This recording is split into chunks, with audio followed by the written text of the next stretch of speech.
Então é isso, dia 22 já estamos em maio, gente, 22 de maio. Quinta-feira, é bom estar com vocês, no grupo de estudo. A gente terminou, tá no finalzinho do mito do signo de Gêmeos, na verdade, Mercúrio, né? Então tem uma autora que é bem simpática, que fala um pouquinho dos mitos e astrologia.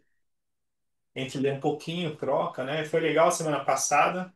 Porque é isso, assim, né? Para mim, todo assunto ele vai nos dando oportunidade para a gente entender um pouco mais sobre a gente mesmo, sobre esse simbolismo da própria astrologia, né? E aí o Mercúrio em si, ele vai falar sobre essas nossas dimensões de entendimento, né? E aí, acho que foi a Luísa mesmo, assim, ela fez uma pergunta capciosa, e aí eu deixei, eu falei assim, por que que o Mercúrio vem na frente, né? Por que que o Mercúrio é o primeiro perto do Sol, né? Eu falei, tá, vou dar uma pergunta boa, né? E aí o porquê é um mistério do universo, né? Agora a gente pode entender que essa questão da troca, da comunicação, do entendimento, né? Essa oscilação, né? Essas distrações que a gente tem, então é o Mercúrio, né? Mercúrio que vai reger isso, olhando pela astrologia. E, e conseguir ter o discernimento, eu acho que é o primeiro ponto, assim, porque a gente vai sendo muito levado pelas emoções, né? Pelas sensações, né? Então, o Mercúrio é esse crivo, né? De a gente conseguir parar e não repetir, pensar. Pensar. Eu falei para minha filha é adolescente, né? Eu falo para ela às vezes, você falei para ela, você fala assim, não, você precisa pensar sobre a questão, você precisa parar e pensar. Ela falou assim, ah, pai, mas que preguiça. Eu falei, mas como pode ter preguiça de pensar, gente? Ela falou, ah, pai, dá preguiça. Não É, é possível. ela devia ter respondido igual eu te respondi, mas tem mesmo. A Silvana também. A gente falou sobre o mapa da Silvana, eu tinha um ponto lá, casa 8, né? Casa 9, né? Várias questões. Eu falei, Silvana, acho que, né, atender, né, lidar com ajudar as pessoas também, usar a informação que você tem. Ela olhou pra minha cara e falou assim, mas nessa altura do campeonato, você acha que precisa? Eu já trabalhei tanto. Eu falei, ah, tá bom, né? Tudo certo. Isso foi, eu acho, que o ano passado ou retrasado, se eu não me engano. Faz um tempinho já. E aí Foi, passou. foi, foi antes dessas quintas. Ah, já vão fazer 2 anos as quintas, né? Foi, É. foi quando eu te conheci. E aí eu falei, não, tudo bem, né? Não vai eu, né? Sagitariano, né? Professor de Deus, né? Querer falar o que a pessoa vai fazer, né? Vai lá, vai eu. Aí passou, aí chega agora, fala assim, ah, eu acho que vou ter que atender, porque é a vida. Eu falei, ai, gente, eu não deixei. Eu falei, eu fiz igual os outros. Falaram, tá vendo? Não falei? Não falei. Fiz igual aquele irmão arteiro, né? Tá vendo? Não falei? Não falei. Enfim, mas é legal estar com vocês, a gente vai trocando e vai crescendo junto. Eu acho legal isso aí, essa dinâmica, né? E aí, então, a gente está lendo esse mito, a gente está no finalzinho, o mito de Gêmeos, e a gente troca um pouquinho. E aí, depois, na segunda parte, é o mapa astral do Fernando Pessoa, que a gente separou, faz menina que sugeriram no grupo. E aí eu adorei, faz Fernando Pessoa. Eu não conheço muito da biografia dele, mas eu já ouvi falar, assim, alguns livros cita ele, né? Ele também estudou astrologia. O que é muito famoso é que as várias biografias que ele tem, né? Que ele tem personagens, que ele. Enfim, achei muito legal. Meu tio que gosta dele, meu tio é professor, vive falando dele. Vai ser legal ver o mapa dele, né? Eu já dei uma estudada no mapa dele, tem bastante coisa interessante. Então, é isso. Então, a gente vai ler um pouquinho. Eu vou abrir aqui para ver onde é que a gente está. A Fabi vai me ajudar com a leitura. Isso é um pedido, tá, Fabi? Pode ser, Pedido, pode pedido. deixar. Vamos lá. Então, qual página que a gente parou? 72. Ô, Rô, aumenta a letra, por favor, um pouquinho. Obrigada. Acho que ficou Tá, aí. então podemos Tá aqui. ótimo. Ah, já é o final. Eu vou pedir para a Fabi ler um Já, pouquinho mais. já. Senão a gente não vai entender o contexto, né? Tá, O que vai. você acha, Fabi? Pode ser, vamos embora, onde você quiser. A viagem. Aqui, ó, 71. Castor Pollux já foi? Já foi. Já. O geminiano vive constantemente essa dialética. Enquanto esse equilíbrio não for atingido a nível interno, ele continuará projetando dos polos no mundo exterior. Tíndaro, pai dos Dioscuros, possuía dois irmãos, Afareu e Leucipo. O primeiro tinha dois filhos, também gêmeos, Idas e Linceu, que se casaram com as gêmeas Febe e Hilera, filhas de Leucipo. Na festa de casamento, Castor e Pólux tentaram raptar as noivas. Segundo uma versão, Idas e Linceu reagiram na luta que seguiu a Castor e Linceu foi morto. Pera lá. Idas e Linceu reagiram. E na luta que se seguiu, Castor e Linceu foram mortos. Outros mitógrafos insistem que o rapto foi bem sucedido e que Febe e Hilera viveram com os Dioscuros e tiveram filhos deles. De acordo com essa versão, durante algum tempo, os quatro primos se tornaram amigos e juntos fizeram uma expedição à Arcádia para roubar um grande rebanho. Na partilha do roubo, houve uma grande discórdia entre eles, que resultou numa luta onde Idas matou Castor e Pólux liquidou Linceu a socos.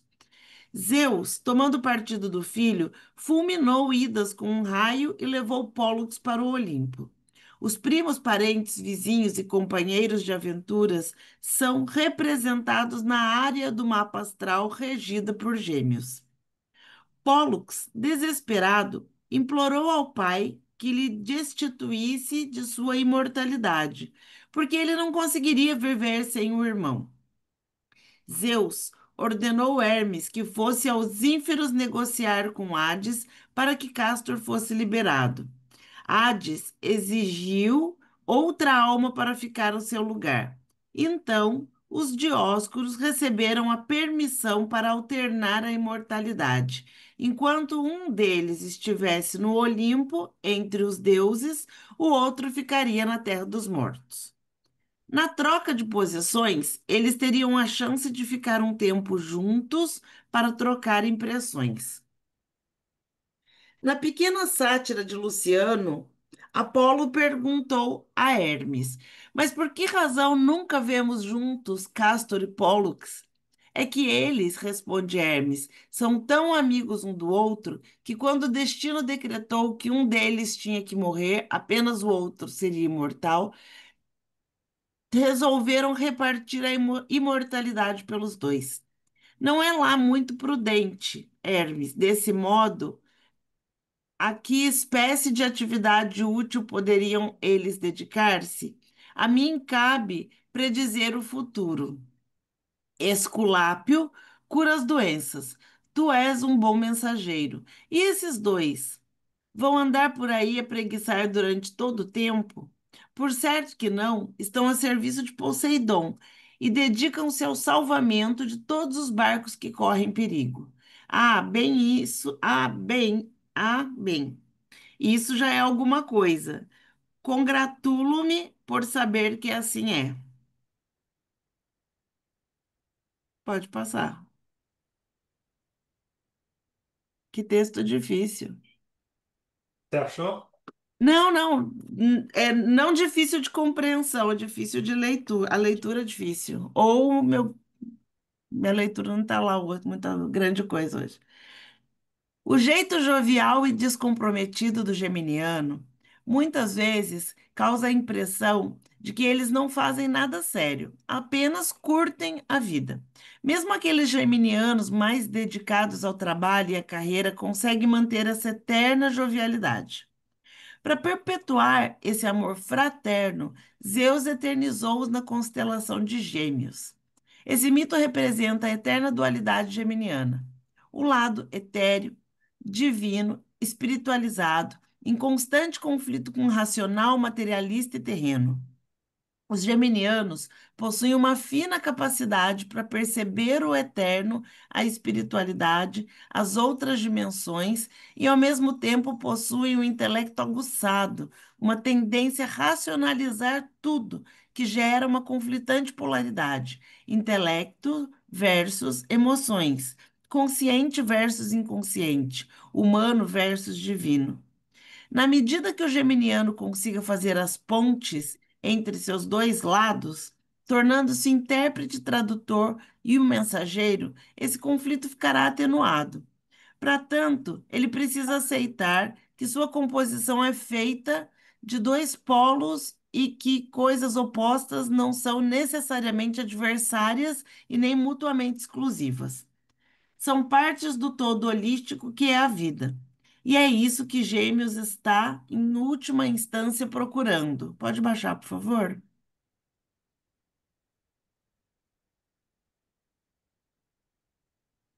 Acabou, né? Ah,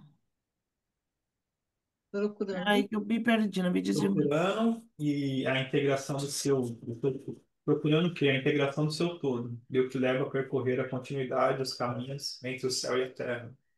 Isso, fim. Sim. Então é isso, né? O mito de Mercúrio. E aí, só puxando assunto, né? Mas eu acho legal a gente conseguir. Eu não sei. Porque às vezes, falando de mim, né? Eu não conseguia ter a ideia de que eu não era a minha mente.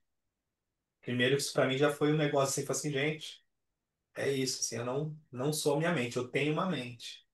É diferente.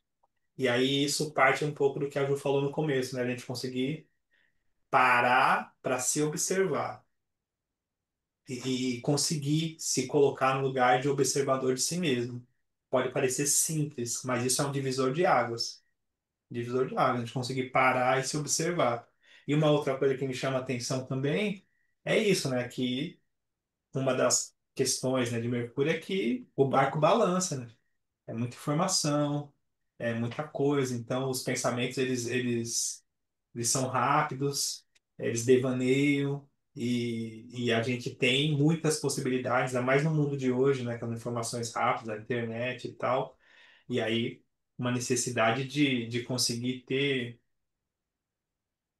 um discernimento, né, conseguir ter um silêncio para organizar, conseguir ter momentos, né?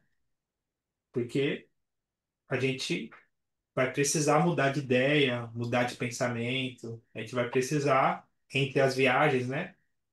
E aí, no texto está escrito, né, sobre um ir para a profundeza, né, e outro ficar na superfície e tal. E aí eu acho que a gente precisa, muitas vezes, parar e reconhecer ou buscar, né, a nossa parte mais, enfim. E aí, a Luísa tá sem som ainda, Luísa? Tá, né? É bom que eu posso falar mal do seu mato e você não tem como. Tô sendo arteiro, né, com o Mercúrio. Mas é porque a Luísa falou sobre o Mercúrio em quadratura com Plutão, né? Na semana passada, em conjunção. E aí tem esse grau de rigidez, né? E aí na aula ontem, eu lembrei disso também. Eu dei o exemplo de uma moça que eu atendi a semana, não foi a Luísa, que ela tinha o Mercúrio em quadratura com Saturno. De Mercúrio bem ali no ascendente e tal. E aí ela tinha um grau de rigidez e um grau de cobrança com ela mesma muito forte, assim, né? Um grau de exigência, né? E é uma expectativa, né? O Saturno em Leão na casa 10 e tal. E, e ela, eu achei muito peculiar, que ela me procurou e eu sempre coloco assim, falo assim, tá, o que que você está procurando, né? O que que você precisa? Quando eu tô muito, eu não tô conseguindo me concentrar, não tô conseguindo. E aí eu pensei, né, quando eu li, eu falei assim, tá, então, alguma coisa com Netuno, alguma coisa casa 12, né, uma questão mais profunda nesse sentido. E aí me surpreendi, porque na verdade era o grau de exigência, na verdade era o grau de rigidez, né? Enfim, bem legal. Enfim, o que que vocês acham? Muita coisa não? Pouca coisa? Muita pouca coisa?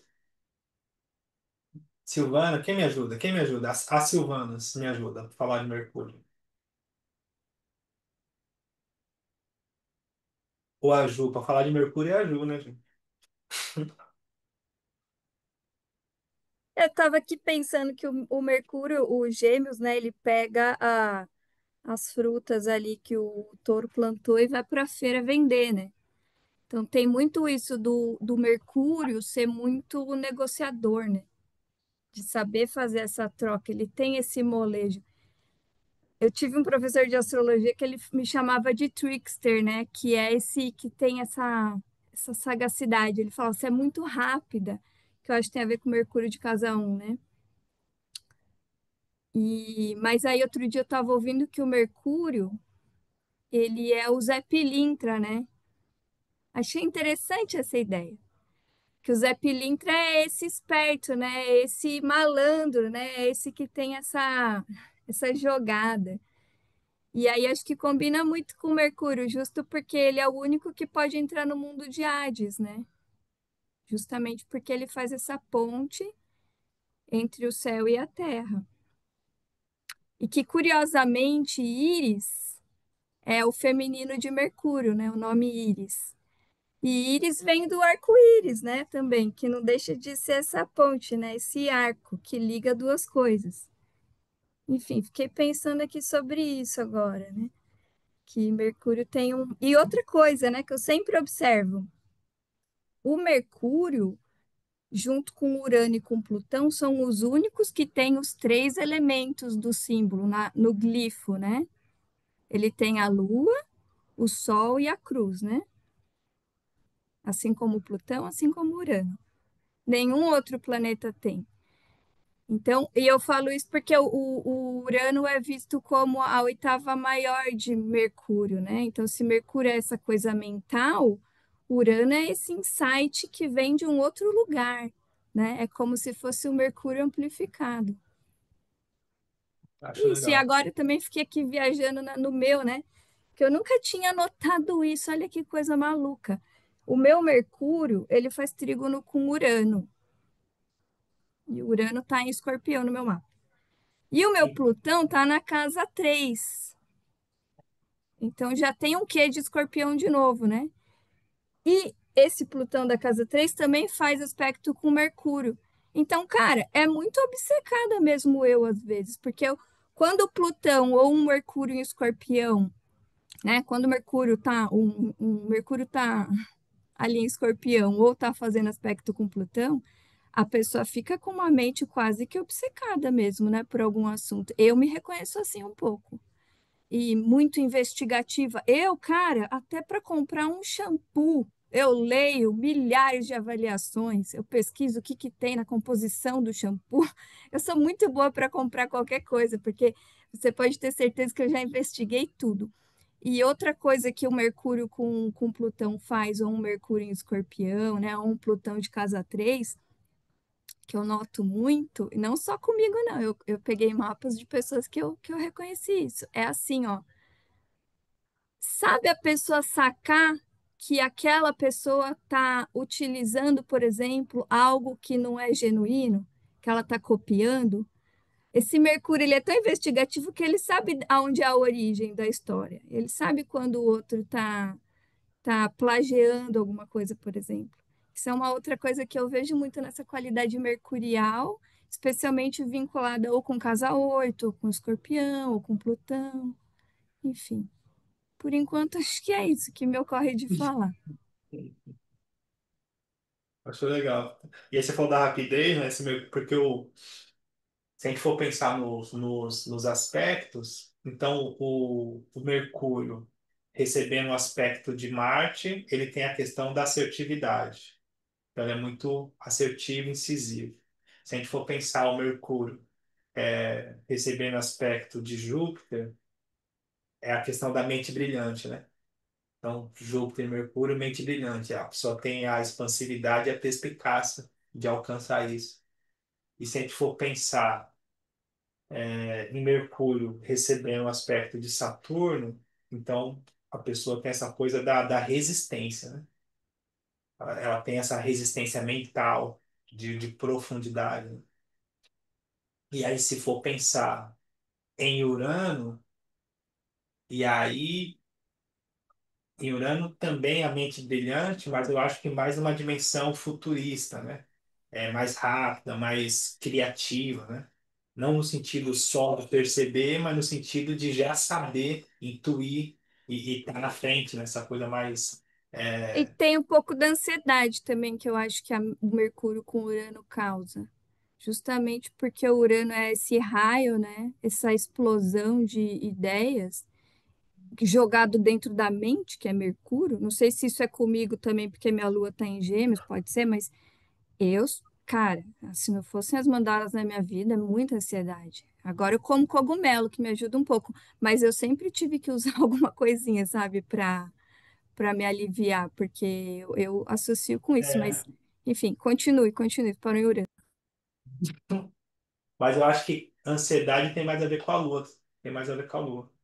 Mas enfim, aí depois o Mercúrio com Netuno, a gente pode pensar romântico, né? Romântico não, é, poético, né? A pessoa tem essa percepção poética, né? Mais lúdica, poética, musical, né? Essa, essa inteligência musical. E depois com Plutão, investigativa, né? É isso, com Plutão a pessoa ela percebe nas entrelinhas, né? Tem esse grau de profundidade, sabe? E também uma rigidez, né? Com Plutão tem a rigidez, assim, também. Ou às vezes, essa obsessão, né? Esse pensamento que não sai da cabeça, né? Aquela coisa muito. Tem a ver com Mercúrio. Eu vi que a Silvana foi olhar o mapa dela. Foi isso que você foi ver, Silvana? Pra curiosidade do Mercúrio? Conta, agora eu quero saber também. Ah, eu quero saber. Para falar do São Mercúrio. Meu Mercúrio é aquele, segundo a nossa amiga Miriam, é mal acompanhado. Conjunto a Netuno. Ah, fui eu ou a outra? Ah, foi a outra? Outra Silvana, mas eu sei, o seu Mercúrio eu conheço. Eu não acho ele mal acompanhado, não. Eu acho ele simbólico, né? Simbólico, lúdico. Fala, Silvana. Paulo, meu Mercúrio está na 12. Olha, E ela estava falando, eu também perdi meus pais cedo, e com 8 anos, exatamente a sensação de olhar a chuva na janela e perguntar o que é que eu vim fazer aqui?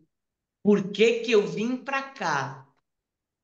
A reflexão, o pensamento, eu tenho alguns aspectos, eu tenho Mercúrio, Sol e Saturno na 12. Então é uma concentração no oculto, no bem forte, mas tem o Júpiter em Aquário que deixa eu voar, ainda bem.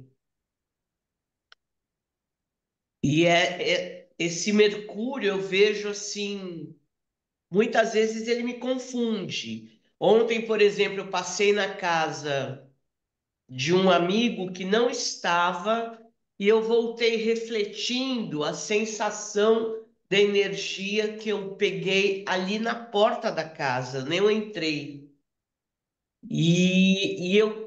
Hoje uma amiga minha me ligou do Rio para me contar uma novidade, e eu respondi a novidade, falei, é isso, então. Eu respondi o que tinha acontecido. Ela falou: será que então fulano já está sabendo? Eu falei: olha, eu só refleti a partir daí, deve estar sabendo. Há um assunto que não tem nada a ver comigo, não tem nada a ver com o cara do dono da casa, tem a ver com essa minha amiga e com um amigo dele. Então, essas coisas assim que fica captando coisas. É muito forte, tem que aprender muito, saber discernir o que é seu do que é do outro. Inclusive para não pirar a cabeça, né? Porque você pode tomar as coisas dos outros e sair por aí, sei lá, fazendo o quê? Não faço ideia, mas também aprendi desde pequena a manter um limite, a diferenciar as coisas para não pirar, por exemplo. entendi. Mercúrio na 12 tem a antena ligada, né? Acho que não é só o Mercúrio, né, que dá essa antena ligada na 12. Acho que tem muita coisa ali. O Sol tá lá também. E tem a Lua na 7 também, essa oposição em Leão, no caso. Então, é o tempo todo falar, ó, não é com você, presta atenção, Uma né? vez a gente falou aqui na aula, Silvana, acho que você não estava, porque eu não me lembro de você. Talvez você não estivesse. Não, Faz um tempinho eu já. só por aqui. Eu comentei que tem uma coisa que eu costumo fazer muito, era uma aula de lua, né? Que a gente estava falando da importância de se observar para não ficar reativo por causa da lua, né? Que é muito reativa. E aí eu falei que eu costumo brincar aqui em casa de que é como o exame de urina, né? Que a gente tem que descartar o primeiro jato. Porque quando você vai fazer o exame de urina, no primeiro jato não tem nada do que é importante para o exame. Você precisa descartar o primeiro, porque o que, o que vai demonstrar qualquer possibilidade que você tenha no corpo está a partir do segundo jato. E que isso é um exercício que eu costumo fazer muito aqui em casa, não só aqui em casa, né, mas na vida, de Boa não noite. responder reativamente, assim, na primeira. Descarta o primeiro jato. E como você também tem coisas na 12 e a gente sabe que a 12 é esse lugar do inconsciente coletivo, né? Então, de repente, isso fica ainda mais necessário, talvez. Porque senão a gente é reativo, até sem ser uma coisa que a gente. Não é nem pessoal, né? Não é que te feriu. Aquilo não Exatamente. te tocou. Você nem às vezes está sacando o que que você está fazendo, porque você está pegando aqui, ó, das formas pensamento que está na rua, entendeu? Talvez quem não tenha coisa na 12 nem entenda muito do que a gente está falando, né? Porque a 12 é Uhum. uma casinha difícil de lidar, né? E de entender também. Acho que é o maior desafio astrológico, né? Porque Enfim, primeiro quis você contar aprende isso que são porque pode ser que te inimigos ajude. ocultos e que, na verdade, não são inimigos ocultos. Não só, pode ser também, depende exatamente desse exercício, eu acho. É, pode ser Mas, inimigo oculto, mas pode ser um sopro espiritual também. Pode ser uma intuição, exatamente. pode ser muita É, coisa, porque ela é muito ampla, na verdade, né? é. É, mas tem um pouco, né? Sem lá também disso. O meu povo libriano não gostou do exemplo do mijo, não. Fala, não. Vamos dar outro exemplo, gente. Vamos dar outro É, tem exemplo. razão, desculpa. Eu vou pensar numa coisa muito mais sutil e delicada para Libra. Pode deixar. E olha que eu tenho a casa 3 em Libra, eu devia. Tem um monte de planeta em Libra lá na Não, 3. tá tudo bem, mas eu entendi. Mas tem um lance que é assim, nessa linguagem, a gente vai, eu vou indo devagar, né? Tô aqui, né, e tal, todas essas coisas e tal, essa linguagem da astrologia. Mas quando a gente pensa nessas casas, né? Casa 4, casa 8, e casa 12, nessa dimensão, né? Subjetiva, espiritual, emocional, ela é, ela é inaudível. Ela não é comunicável dessa forma. É, 2 e 2 é 4. Por isso que as linguagens simbólicas elas funcionam muito bem. E aí, às vezes, a gente se pega querendo explicar e querendo traduzir ou querendo que a pessoa entenda algo que a gente não tem, muitas vezes, escopo para explicar, porque é uma dimensão muito mais profunda. O que a gente percebe aqui são impressões. E muitas vezes as impressões, que é um pouco do que a Ju falou, as impressões elas são reflexos e fica muito difícil a gente interpretar um reflexo, porque a gente não sabe a fonte daquele reflexo, a fonte daquela impressão. É como se a gente estivesse vendo de uma outra forma, de uma outra perspectiva. Então, o legal é a gente elaborar, a gente meditar, a gente usar aquilo como fonte de autoconhecimento, de autopercepção. Porque senão a gente facilmente se perde no inconsciente, né? Então, tem todo um processo, né? Porque a casa 12 ela pode ser muitas coisas, né? Tanto pode ser psicológico, quanto pode ser institucional, né? Porque, exclusão, prisões, hospitais, né? São questões de casa 12. A caridade, a entrega, o amor, são questões de casa 12. Psicologia, terapia, espiritualidade, religiosidade. E a casa 12 é uma casa de conclusão. Então, conclusão também no sentido de que, se a gente for pensar, né, que a nossa cabeça ela direciona o jeito que a gente interpreta a vida, né? Então, de repente, se a pessoa ela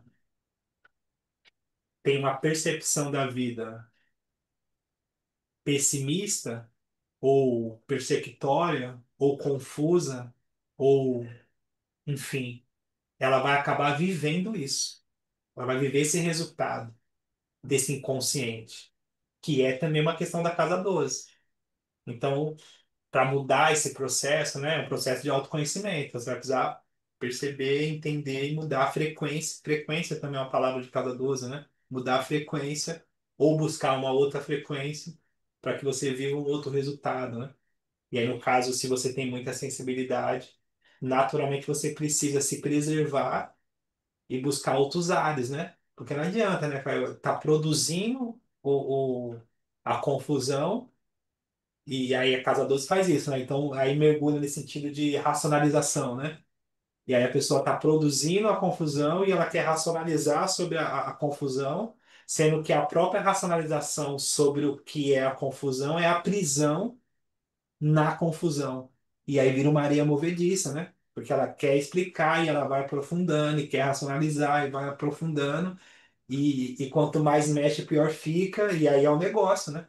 É um negócio. Então, se a pessoa não consegue, né, ter esses mecanismos, né? Mas eu acho que a história do xixi é mais fácil. Eu falei, não, descarta o primeiro xixi. Muito mais fácil. Faça aí. Não, mas esse distanciamento que você falou é outra coisa muito importante mesmo para quando a gente tem Planeta 12, o isolamento, né? Porque É, eu percebo que a gente vai para o mundo, aí tem que se recarregar sozinho. Tem gente que se recarrega no grupo, né? Tem gente que É. precisa estar em contato para se recarregar, né? Que vai para fora. Mas a casa 12 é para dentro e sozinho, isolado. Tanto que eu já falei algumas vezes aqui que em casa eu tenho meu quarto sozinha. A gente tem dois quartos, cada um tem o seu, porque eu preciso desse lugar, né? É uma questão de necessidade. É o meu quarto, foi a minha condição para casar. Só caso se eu tivesse só o meu quarto. E isso é muito de casa 12, né, cara? Isso é não, que muito de você se interessante. isolar, se retirar para poder voltar inteiro porque a bateria, a minha bateria social, não sei se é porque também o regente do meu ascendente está na casa 12, né? Meu ascendente é em câncer. Minha lua está lá na 12, coitada, afogada. Então, assim, o meu, a minha bateria social, ela é um pouco curta. Então, eu vou para o mundo, troco, blá, blá, blá, ponho o Mercúrio para jogo, mas volto quieta, volto isolada, volto sumo. Ninguém fala comigo. Tem um pouco disso. Enfim, acho legal. E aí a gente falou ontem que aí aproveita o gancho, né? A Eve, né? Tava também a aula, tava por aí. Falou ontem na aula, né? Então, na interpretação do mapa, é um mergulho, né? São várias coisas, né? Vai abrindo, aí tem os aspectos e tal, o signo. E aí, no caso, a posição do regente da casa é uma outra abertura, né? Então, o regente da casa 12 onde é que ele está? Ele está na casa, sei lá, tá na casa 6. Então, a prática do dia a dia é o que ajuda a acessar ou atenuar essa casa 12. E aí, os aspectos desse regente. Então, a gente vai, né? Enfim, dá pano para manga aí. Enfim, alguém mais quer dizer alguma coisa? A Alba tá sem poder falar. A Luísa tá sem microfone. Tô falando? Ah, tá falando agora? Tomei as pílulas da Emília, pílula falante. Não, eu queria dizer que ela estava falando sobre esse Mercúrio com Plutão meio investigativo.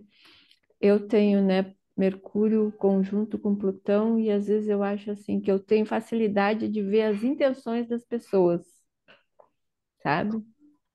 Total. O, a coisa que, né, que tem uma segunda intenção ou que não tem uma intenção, eu acho que eu tenho essa facilidade de fazer essa leitura. Ninguém E sabe o se isso meu é é, na casa 3. hein? Oi? Ninguém sabe se isso é bom ou se é ruim, né? Ah, não, como autodefesa é bom. Saber a intenção das pessoas. É o próprio detetive você, né, Luiz? Enfim. Alguém mais quer falar alguma coisa? A Alba tá aí ainda? Não. Então vamos ver o mapa Eu do. tô assim, mas só que tá toda hora caindo, então eu fico quieta aqui, porque às vezes não escuto as coisas inteiras. Entendi. Enfim. Então vamos ver o mapa do Fernando Pessoa, né? Vamos ver. E aí, como que a gente está fazendo? A gente está. Tem a biografia dele, que é a Fabi que separou. A gente lê um pouco da biografia dele, que é bom para entender, né, o caminho. E aí depois a gente dá uma olhada no mapa. Legal. A biografia ela dá uma ajudada. E aí eu separei aqui a biografia dele. Vamos ver aqui onde foi que eu pus. Biografia, cara. Chegou aí para vocês? Chegou. Você, Posso você, ler? por favor, eu ia te pedir isso. Por favor. Peraí. Fernando Pessoa. Fernando Pessoa foi um dos maiores escritores da língua portuguesa e um dos mais enigmáticos poetas do século XX. Nasceu em Lisboa em 1888 e é conhecido por sua genialidade literária, especialmente pelo uso de heterônimos, personagens fictícios com estilo, biografia e personalidade próprios. Pessoa escreveu temas como a identidade, a existência, a sensação de ser múltiplo e o mistério de sua vida. Sua obra atravessa o modernismo, o simbolismo e até influências esotéricas, misturando filosofia, poesia, astrologia e misticismo. A vida em quatro atos. Na infância, Fernando Pessoa nasceu em 13 de junho de 88, em Lisboa, Portugal. Aos 5 anos, ele perdeu o pai, vítima de tuberculose. Sua mãe se casou novamente e a família mudou para Durban, na África do Sul, onde Pessoa passou boa parte da infância. Na adolescência, ele estudou em escolas britânicas e teve formação bilíngue desde jovem. Era introspectivo, com grande interesse por leitura, escrita e filosofia. Desde cedo, criava personagens imaginários, o embrião do que mais tarde seriam seus heterônimos. Formação. Estudou na University of the Cape of Good Hope, equivalente ao ensino superior, mas não chegou a concluir uma formação universitária tradicional. Em 1905, ele voltou para Lisboa e se dedicou ao autoestudo, especialmente de literatura, ocultismo, filosofia e astrologia. Na vida adulta, ele trabalhou como tradutor e correspondente comercial, escrevendo cartas em inglês e francês. Publicou poucos livros em vida, sendo mais conhecido Mensagem, em 1934. Criou os célebres heterônimos Alberto Caeiro, Ricardo Reis, Álvaro de Campos e ele mesmo, Fernando Pessoa Ortônimo. Levou uma vida solitária e dedicada à escrita, deixando milhares de páginas inéditas. Faleceu em 30 de novembro de 35, com 47 anos. Curiosidades: ele criou mais de 70 heterônimos. Pessoa não inventiva, apenas nomes. Cada heterônimo tinha uma biografia própria, estilo literário distinto, personalidade, até mapa astral. Os mais famosos são Alberto Caeiro, mestre da simplicidade da natureza. Ricardo Reis, racional, clássico, inspirado na mitologia. Álvaro de Campos, moderno, emotivo, explosivo, influenciado pelo futurismo. 2. Interessado em ocultismo e astrologia. Pessoa estudava esoterismo, numerologia, maçonaria e astrologia. Fazia mapas astrais para os heterônimos e dizia que escrevia sobre influência espiritual. Até projetou um símbolo de uma sociedade secreta filosófica chamada Ordem Templária de Portugal. 3. Publicou muito pouco em vida. Apesar de ter escrito mais de 25 mil páginas, publicou apenas um livro em português chamado Mensagem. Seu grande reconhecimento veio após a sua morte, com a descoberta do famoso baú repleto de manuscritos. Escrevia em 3 idiomas. Pessoa escrevia fluentemente em português, inglês e francês. Parte significativa da obra está em inglês, incluindo poesias, contos e textos filosóficos. Teve um único amor conhecido. Viveu um relacionamento breve com Ofélia Queiroz, com quem trocou cartas apaixonadas, mas rompeu alegando que seu destino era literatura. Morreu com uma frase misteriosa. Suas últimas palavras foram: "Dê-me os óculos." Com tudo isso em sua vida, Contudo, em sua vida, até isso ficou envolto em mistério e interpretações poéticas. Estudioso profundo da astrologia. Pessoa lia, estudava e escrevia sobre astrologia com a mesma intensidade que dedicava à literatura. Tinha dezenas de mapas astrais feitos à mão, inclusive de seus heterônimos, como Álvaro de Campos, Ricardo Reis e Alberto Caeiro. Ou seja, ele construía mapas como se eles realmente existissem. Dizia que a astrologia era uma forma de conhecer a alma humana. Produziu material astrológico. No famoso baú de Pessoa, foram encontrados textos técnicos sobre astrologia, efemérides, mapas e tratados inacabados. Ele mesmo escreveu: "A astrologia é uma ciência exata, não é adivinhação." Ligação com o esoterismo.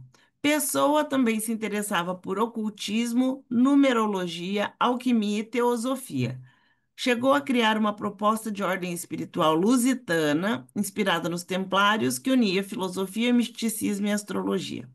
Mapeou sua própria vida. Interpretava seu próprio mapa astral com frequência, inclusive tentando prever eventos importantes. Acreditava que os movimentos astrais influenciavam diretamente suas fases criativas e emocionais. Pessoa enxergava a astrologia como uma chave de autoconhecimento profundo e sua abordagem era poética, filosófica e séria ao mesmo tempo. Fonte e biografia: Wikipedia, caso Fernando Pessoa e ChatGPT. Foi legal.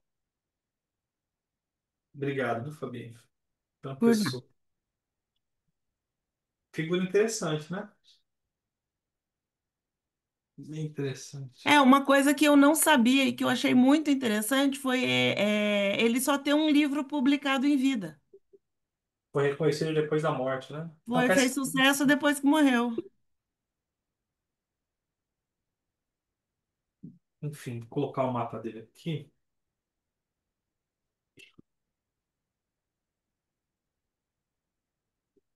Então, esse é o mapa do Fernando Pessoa. 13 de janeiro, de junho, né? 13 de junho de 1888, às 15h20, Portugal, Lisboa. Então, ascendente escorpião, né? O mapa dele é muito citado em muitos livros de astrologia, assim, né? Muita referência, né? Também por esses personagens aí, achei bem interessante. Assim, ascendente escorpião, né? Sol de casa 8 e tal. Achei um mapa bem interessante. Muito legal. E aí, eu sempre começo, né, a olhar o mapa pela, pelo ascendente, né? Eu acho que é o rito, né? Fala assim, tá, a gente começa pelo ascendente, porque o ascendente é o que vai fazer a gente entender, né? Como é que a pessoa, pelo nosso olhar daqui, como é que a pessoa se mostrava, né? Qual que era a roupa que ela usava, né? Tem até uma analogia que é famosa, né? Que o ascendente não é a pessoa, é o carro que a pessoa está andando. E aí, nesse caso, o ascendente escorpião tem essa questão, né? Da introspecção, do mistério, né? Essa coisa assim, o ascendente escorpião, a pessoa tem um canto só dela, né? Ela se mostra, mas ela não se mostra totalmente, né? Tem um olhar de mistério, né? Tem uma coisa assim mais introspectiva mesmo, né? E ao mesmo tempo uma presença intensa, né? Então essa coisa assim de intensa, de potência, mas ao mesmo tempo reservado, né? E aí uma coisa que eu fiquei bem curioso assim, que o ascendente ele recebe aí uma quadratura da Lua que está na casa 10, né? e uma quadratura do Saturno, que também está ali, né? Esse Saturno está bem no finalzinho da casa 9 e aí, né, no cálculo já percebo ele na 10, né? E aí essas quadraturas elas sugerem primeiro conflitos internos, assim, mas quando os aspectos são com ascendente, o conflito é como se a pessoa tivesse dificuldade de se adequar com a imagem que ela passa, né? Então ela tem alguns questionamentos sobre essa projeção, sobre o jeito que as pessoas enxergam ela, né? E aí, no caso, o próprio Saturno, ele impõe uma certa rigidez, né? Ao ascendente, né? No sentido de que é como se a pessoa ficasse apreensiva sobre o que as pessoas vão pensar dela. Então a pessoa fica um pouco mais rígida, né? E aí, no caso, a quadratura com a Lua traz uma fragilidade, né? No sentido emocional, tipo, dela, por exemplo, ficar muito mexida, né? Com o que as pessoas pensam, com o que as pessoas falam. Então a imagem ela é muito é, frágil, né? Nesse sentido, né? E aí essa configuração, né, esse ascendente assim, ele reflete, né,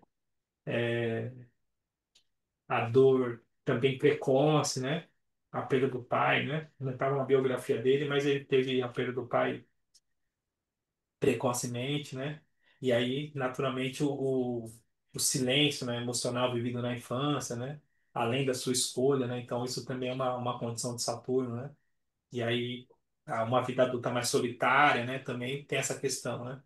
E também o próprio Saturno e a Lua, né, na casa 10, mas a gente vai chegar lá, né, pensando primeiro no ascendente, nessa essa questão aí. E aí uma outra coisa que eu gosto de ver também é se o mapa ele é diurno, né, então o mapa, né, da casa 1, né, da casa 1 não, da casa 7, da casa 12, casa 7, casa 6, casa 9, quer dizer, casa 7, 8, 9, 10, 11, 12, né, dessa parte de cima do mapa, é o mapa solar, né? Apesar que é o mapa de casa 8, né? E a Lua predominante ali, mas nesse caso é um mapa solar.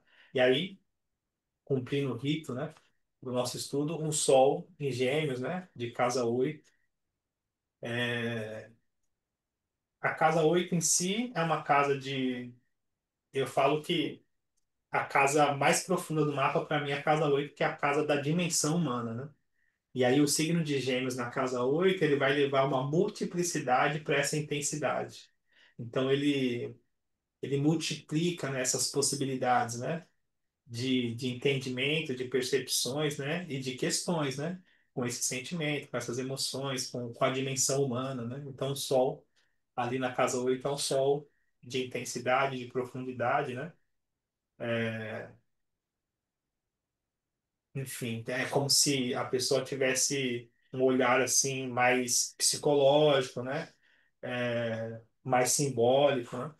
E aí tem um aspecto do Sol, não tem muito aspecto, mas ele tem esse aspecto que é essa conjunção, né? Não está exata, né? Ele tem essa conjunção com a Vênus, que traz uma questão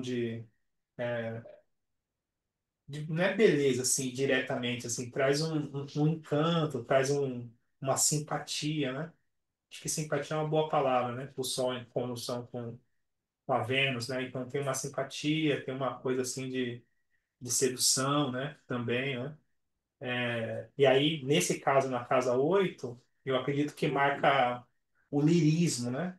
E a delicadeza na palavra, né? O jeito, né? E aí soma a questão da casa 8 que é a própria casa do mistério, né? Por conta dessa intensidade, dessa profundidade.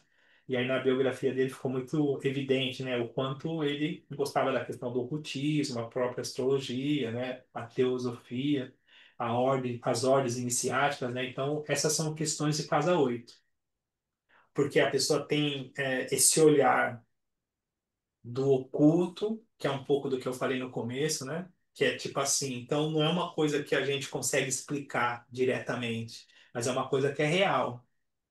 E aí, nesse caso, esses estudos, essas buscas, né, do que tem depois, vida pós-morte, ocultismo, esse silêncio, né, que fala muito, né, então são questões de casa 8, né, que na verdade, trocando em miúdo e sendo mais prático, a pessoa tem muitas questões, tem muitos conflitos que ela mesma não consegue explicar e ela vai buscar um caminho de renascimento, né? De, de conseguir, né? Morrer para essa visão mais fria, mais seca e renascer com uma visão mais profunda, né? Ou então ela fica, pode, né? Que não é o caso dele, né?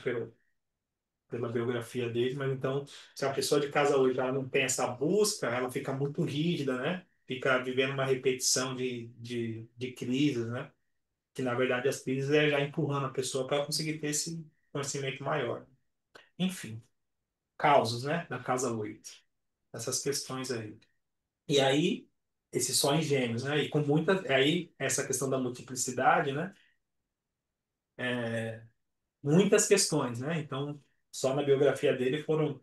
Acho que tem a maçonaria, tem a teosofia, tem a própria astrologia né? E todas as questões, assim. Então, tem esse campo aberto, assim, essa mente aberta, né? E aí, a casa 8 dele cheia, a gente pode pensar que tem o estélio na casa 8, né? Então, mais de 3 planetas, né? E aí ele tem ali o Netuno e o Plutão, que leva essa casa 8 para uma oitava acima, né? O primeiro Netuno levando muita sensibilidade, e além da sensibilidade, tem um lance assim do invisível, né? Da percepção, da intuição, junto com Plutão, né? Então, a posição do mapa onde a gente tem Plutão é uma posição onde a vida nos convida a confrontos bem incisivos, assim, que na verdade é um convite ao renascimento, né? Então a gente tem um senso de defesa muito grande, ao mesmo tempo uma necessidade de aprofundar, de descobrir, de entender, né? Então tem essas peculiaridades aí junto com a Vênus, né? E aí, se a gente for pensar só na Vênus como significador de relações, né? De relacionamento, então tem também questões de crise, né? Uma Vênus na casa 8 é como se a pessoa renascesse afetivamente através das relações, né? Então as relações são sempre são profundidades, né? Então a pessoa é muito intensa em tudo que ela gosta, que ela se relaciona e através desse gostar muito, a frustração também vem nessa mesma equivalência e aí ela sempre está renascendo e transformando através das relações até que ela aprenda a não esperar do outro o que ela não consegue dar para ela mesma, né? Que aí esse contexto também do ocultismo, né? Que é também, casa 8 é um negócio, né? É profundo, né? Nesse sentido, né? Enfim. E aí, a gente volta na casa 8 se precisar, mas sem, também tem essa questão, né? Você está falando da questão de uma figura pública, né? Mesmo que tenha se tornado pública depois, mas nesse sentido de mapa astral de figuras públicas, né? Eu acho que a casa 10 é uma casa que a gente precisa entender, né? Falar, tá, como que essa pessoa é uma pessoa, como que se tornou pública, né? E aí, a casa 10 dele, signo de Leão, a própria Lua, né, na casa 10 que a Lua na casa 10 tem essa questão da popularidade, né? Isso é a marca desde sempre, né? E às vezes não é só popularidade no sentido pessoa famosa, né? Às vezes é na escola, às vezes é uma pessoa que tem essa evidência, né? Essa marca, dessa evidência aí. Agora, claro que tem essa peculiaridade, né? Tem o Saturno em Leão, né? Em conjunção com a Lua. Então tem um ponto aqui, porque o Saturno, a posição dele no mapa, a gente estava brincando ontem na aula, né? Brincando não, eu estava meio que provocando, falei assim, tá, porque tem essa coisa, né? Saturno é kármico. Na verdade, o mapa astral inteiro, se a gente for pensar por esse olhar, né, de reencarnação, então o mapa inteiro é kármico, porque a reencarnação vai falar sobre que tudo que a gente vive é consequência, né? Então, consequência é essa questão de entre vidas, né? Kármico, né? E aí a gente comumente usa essa frase para Saturno para dar um ênfase maior. E aí acaba virando essa coisa mais dogmática, né? Mas o Saturno em si, ele vai mostrar no mapa astral uma área da vida onde tem um grande aprendizado nessa existência, assim, qual que vai ser essa grande responsabilidade que a vida vai te propor, né? Nessa vida, se a gente for pensar por esse viés. Então, o Saturno ele marca esse ponteiro, né? E aí eu gosto de brincar, eu sempre falo isso, né? Saturno ele vai falar primeiro de uma área da vida, nesse sentido, onde a vida constrange desde sempre.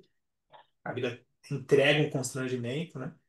E aí a gente acaba criando barreiras e muros para se defender, e muita gente fica preso nessa barreira, nesse muro, não consegue transpor, né? Pelo grau de constrangimento que a vida trouxe. Então a pessoa vive por conta do medo, né? O peso, a responsabilidade, né? Então, dependendo da posição, né? E aí, quando a gente tem oportunidade em alguns pontos, né? E consegue se responsabilizar, né? Que, na verdade, trocando em miúdo, sendo mais prático, é tipo assim, a gente consegue, assim, tá, então o que que eu tenho que aprender com isso? A gente enfrenta o medo, né? O negócio tá tão ruim que a gente fala assim, tá, então, vamos lá, o que que eu tenho que aprender? E aí parece que abre um campo, assim, parece que a gente alcança, né, uma liberdade. Mas para chegar nesse processo não é tão simples, né? Precisa de ter consciência e tal. Enfim. E aí o Saturno e Leão tem essa questão com a imagem. Então, quem tem o Saturno e Leão tem esse peso, né? Esse senso de responsabilidade muito intenso com a imagem que passa. Na casa 10 e aí tem essa questão profissional, da carreira, né? E aí Saturno também tem essa representação do pai, né? Ou da figura de autoridade, né? Então, representa estrutura, limites, né? A necessidade de amadurecimento, né? Tensões, né? Entre a necessidade, o controle, a espontaneidade, né? A própria criatividade, né? Porque o Saturno aqui, ele meio que, de alguma forma, ele domina o palco, né? Domina o palco no sentido de deixar desconfortável esse brilho, essa expressão, né? E aí pode gerar bloqueios, né? Bloqueios, né? Naturalmente bloqueios. E então, se a gente for pensar nesse sentido, pensando no mapa, na biografia dele, né? Então, uma imagem pública marcada pela contenção, pela profundidade, né? A expressão artística é muito peculiar, né? Fala assim, tá, então, depois da morte dele foi achado um baú, né? Um baú com vários escritos, várias questões, né? Então, é muito peculiar como, né, só depois da morte, né? E aí uma coisa bem no baú, bem uma coisa nessa condição, né, lunar, né, Saturno e Lua, né? É uma coisa assim bem guardada, né? Enfim. E mesmo tendo poucos livros, né, é o impacto da obra, né? Então tem essa questão também aqui, né? Dentro desse contexto aqui, junto com Saturno e a Lua, não só, mas eu acho que fala muito, né, sobre essas questões aí. E aí, voltando um pouquinho, que eu acho que eu esqueci de falar, a Vênus ali em Gêmeos, ela tem também uma questão, a arte sendo expressa como um veículo de transmutação, né? Então são em Gêmeos, né? Então amores mentais, fragmentados, né? Poéticos, né? Porque a expressão da arte nesse contexto é muito sobre falar, né? Ou expressar toda essa simbologia, né? Da profundidade que é essa casa 8, né? E aí, essa questão é como se a pessoa conseguisse pegar algo denso e transformar em algo mais palatável, né? Mais bonito, através da poesia, através dos trocadilhos também. Ou até, se a gente for pensar em gêmeos, né? Essa questão dos personagens, né? Que também é uma forma de expressão, né? Muito legal. Enfim. E aí, voltando à sequência, uma outra coisa que chamou a atenção, o Marte, né? Em conjunção com Urano, bem na porta da casa 12 ali. Achei bem peculiar, assim. Porque o Marte na casa 12 naturalmente, né, uma ação canalizada para o inconsciente, numa potência, e aí junto com Urano, uma potência mental, uma potência não mental, uma potência revolucionária, né? Um guerreiro oculto, né?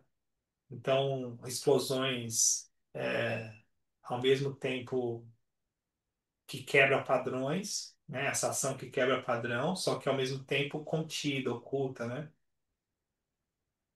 E simbolizando, né? uma escolha visionária, né? Que aí tem aquela coisa assim, né? Que ele na biografia está escrito, né? Ele formou uma, uma ordem, né? Ele criou uma ordem. Então, Marte em Urano na casa 12, né? Nada mais simbólico que a pessoa ter essa iniciativa, né? De criar uma ordem ocultista, né? Ter essa iniciativa, né? Achei bem peculiar. E aí esse Marte, ele faz esse aspecto ali, mas ele também faz esse triângulo, né? Com trígono, né? Na verdade, com a Vênus, né? E também faz ali um aspecto com Mercúrio, né? Faz uma quadratura, né? Então tem ali, com a Vênus tem dá essa potência, dessa profundidade, dessa iniciativa. Com Mercúrio, há uma certa intransigência, né? Achei bem peculiar, assim, nesse sentido de como o mapa, porque a biografia é toda voltada para essa questão mística, né? Espiritualizada, astrologia, todas essas questões, e como o mapa, ele é revelador, né? Não é nem revelador, assim, nesse caso, né? Primeiro a gente lê a biografia, depois o mapa, né? Diferente quando a gente atende pessoalmente, né? É muito mais fácil, né? Eu acho, assim, facilitar, né? O mapa, ele é muito simbólico, né? E mostrar todas essas questões aí. E aí o Mercúrio em Câncer, como eu falei, né? Recebendo essa quadratura de Marte, e de Urano, né? Então, uma mente sensível, por conta do signo de Câncer, ancestral, né? Imaginativa, mas sujeita a rompantes, impaciência, a cortes, né? Uma palavra também que expressa, né? Que expressa a alma, né? E também como campo de batalha, nesse sentido, né? Dessa intransigência, né? E na casa 9, né? Tem essa questão também do estudo, né? Temas filosóficos também, né? Vai cair nesse mesmo lugar, né? Filosóficos, né? Ou religiosos, né? Tem essa questão. Eu também achei muito legal de entender, né? E aí o Júpiter em Escorpião ali, a 28 graus, ali eu fui parar para ver, falei assim, tá, eu fiz o cálculo, né? O Júpiter ali eu já considero ele, precisa pensar, né? Porque sempre que eu estou atendendo que tem um planeta assim, que está no finalzinho de uma casa, já próximo da outra, eu considero nas duas casas, aí eu vou investigar com a pessoa para saber, falar assim, tá, como que é, né? Na casa um tem isso, na casa 2 tem essa questão, né? Para a gente conseguir compreender, né? Esse Júpiter, ele faz um trígono com o Saturno na casa 10. E aí, naturalmente, né, ele faz essa oposição com Plutão e com Netuno ali, que são essas iscas, né, vermelhas aqui, essa oposição. Eu considero ele na casa 2. Pensar rápido, né, tá, Júpiter de casa 2, né? E que não só no sentido de valores financeiros, mas também no sentido de expansão de valores pessoais, né? Ligado a essa coisa de valores da pessoa mesmo, né? Como dignidade, né? Como é, postura, como é, essa coisa da pessoa ela é muito, eu ia achar outra palavra, né? Para não falar valorosa, né? Uma pessoa que tem um senso de dignidade, né? Muito apurado, né? Por conta de Júpiter, né? Júpiter traz essa condição, né? Enfim. E, e aí, de novo, né? Esse trígono, ele traz essa questão dessa possibilidade de construção, né? Não é nem construção, assim, porque se a gente for pensar, quando a gente é evidenciado por algo assim, tem até umas frases de impacto, né? Deixa o nome na pedra, né? Eterniza o nome, né? Foi o caso dele mesmo depois da morte, isso é resultado de um trabalho, né? Não tem jeito, assim, não tem, é constância e ritmo, né? Trabalho, são coisas saturninas, né? Que criam alicerces. Nesse caso, o Júpiter fazendo esse aspecto com o Saturno de casa 10, ele favorece a pessoa conseguir alcançar essa responsabilidade necessária para conseguir alcançar essa evidência, né? Ou esse resultado, que é a casa 10, né? Esse sucesso.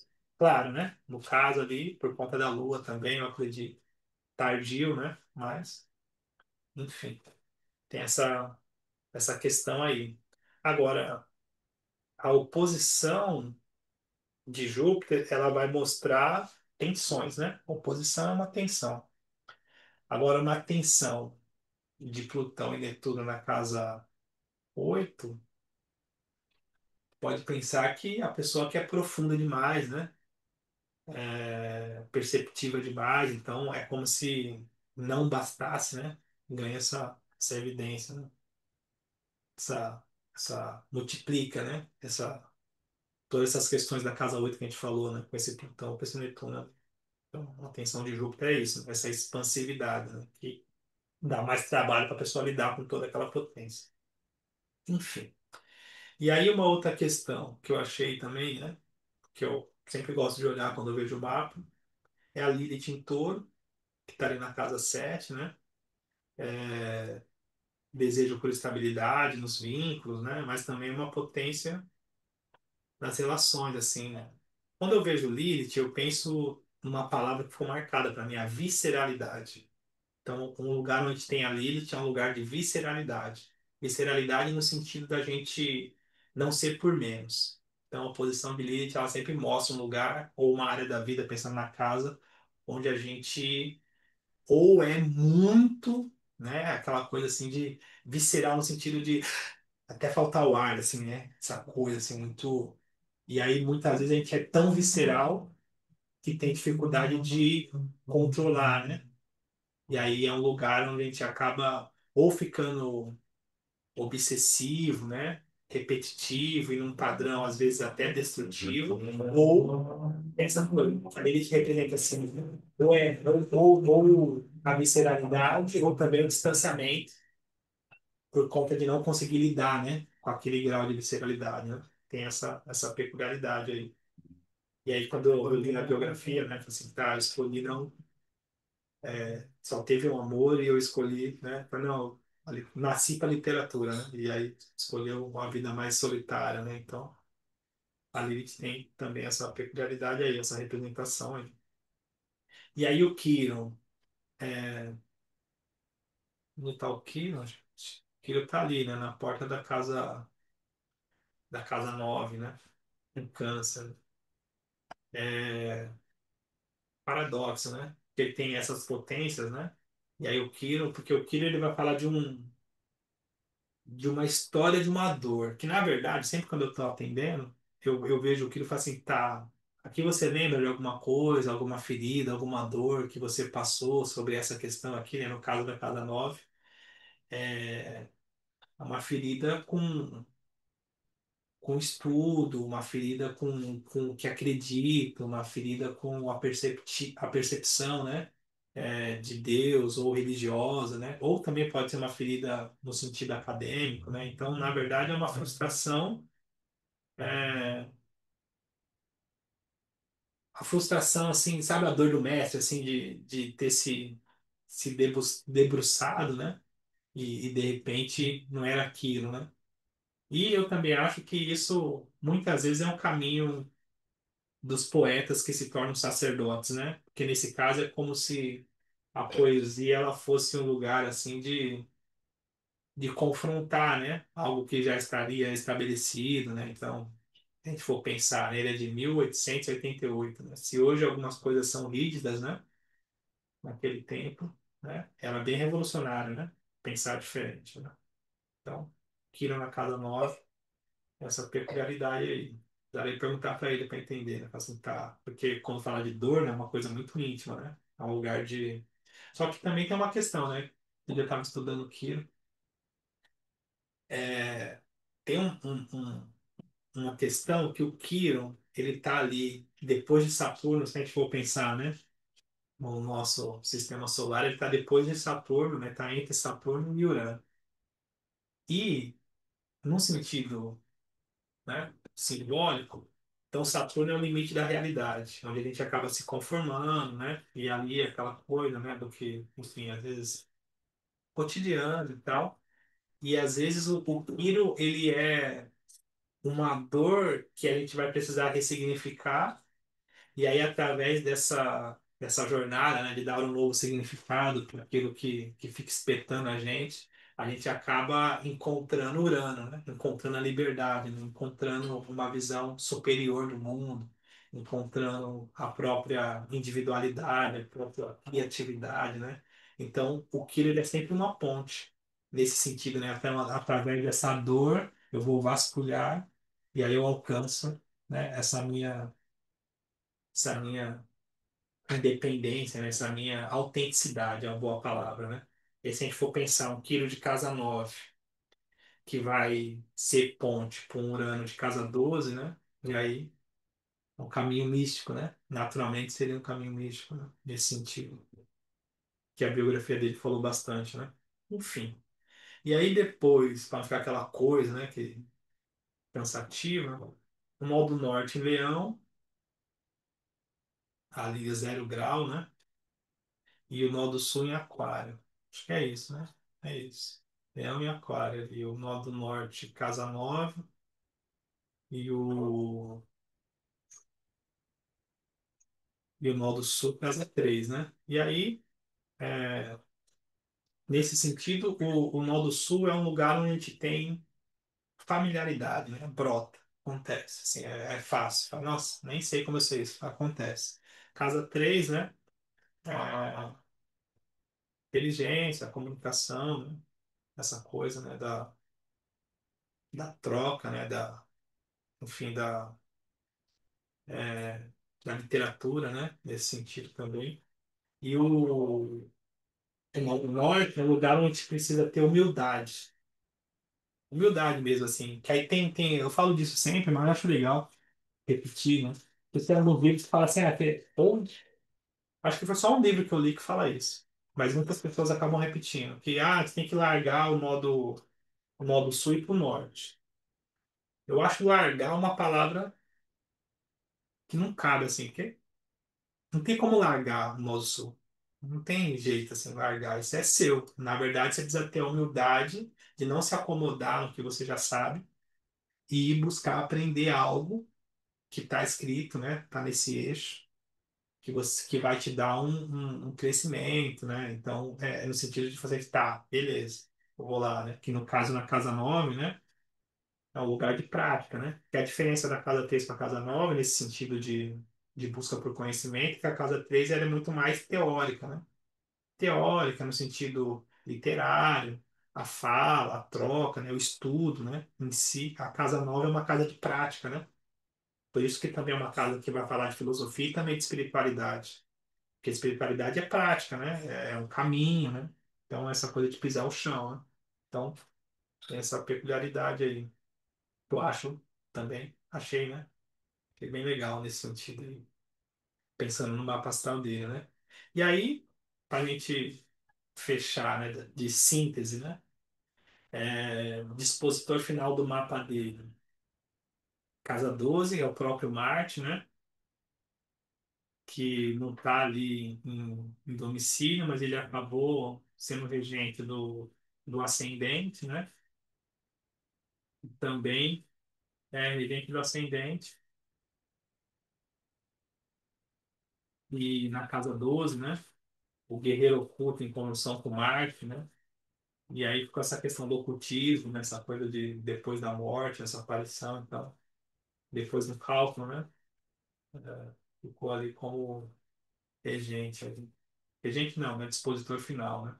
E aí, se a gente for pensar num planeta predominante, né? O mapa astral dele, é a Lua, que está angular na casa 10 em conjunção com Saturno, né? É, que chama atenção, né? Nesse contexto, né? E se a gente for pensar, assim, em questões, né? Que ele teve que acho que até ousadia, né? Mas que ele teve que trabalhar, né? Então, integrar a emoção com a estrutura é uma questão, né? Da Lua com Saturno, né? E aí, eu penso na maturidade poética, né? E canalizar a dor simbólica, né? De Marte e Urano na 12 como força visionária, né? De atravessar e de, enfim, conseguir canalizar essa eletricidade do oculto, né? Marte e Urano. Achei também bem peculiar, né? E as quadraturas do ascendente, né? A questão com a imagem, né? O Saturno quadrando o ascendente é uma questão. O próprio Saturno na 10 é uma questão, mas essa questão da imagem pega muitas vezes a pessoa, enfim, tem um negócio, né? E o nodo que eu já falei, né? Na astrologia clássica, Saturno em exílio, né? O Marte também em exílio, né? Enfim, tem algumas questões, apesar que o Saturno está angular, né? Está na casa 10. E na astrologia mais para cá, né? Mais contemporânea, né? Questão da intuição, né? Intuitividade, né? O inconsciente, o poeta, né? O médium, né? O médium que é poeta, o poeta que é médium, né? Essa questão do invisível, né? Por conta dessa questão, né? Casa 8, casa 9 e a casa 12, né? Achei bem o artista invisível, né? Casa 12, né? O ritual da multiplicidade, né? Achei bem legal, enfim, nesse sentido, né? Enfim, é isso, né? Deixa eu ver se eu esqueci de alguma coisa. Senão dá pano para manga no regente das casas, e aí a gente pode. Mas eu acho que fica cansativo, né? Vocês têm alguma dúvida, não, do mapa? Alguma coisa que vocês acham, não? Eu achei interessante um escritor, que ele no final era também, né? Não sei se ele morreu com o título de escritor, mas um escritor que não se formou em uma faculdade, né? Ele não terminou o estudo dele. Então, talvez esse Kiron fale um pouco sobre isso aí, né? Sobre não ter esse reconhecimento, esse título, né? Que seria importante, que mesmo que ele não tenha publicado os livros de alguma forma como ele escrevia, né? Ele talvez quisesse uma. Também não sabe por que que ele não terminou a faculdade, né? Mas com Mas certeza, sim. Queira na casa 9, né? Tem essa questão, né? é, Da dor de não ter alcançado, né, o título, né? A questão da prática, né? Da vivência. Para nós foi impedido de alguma forma.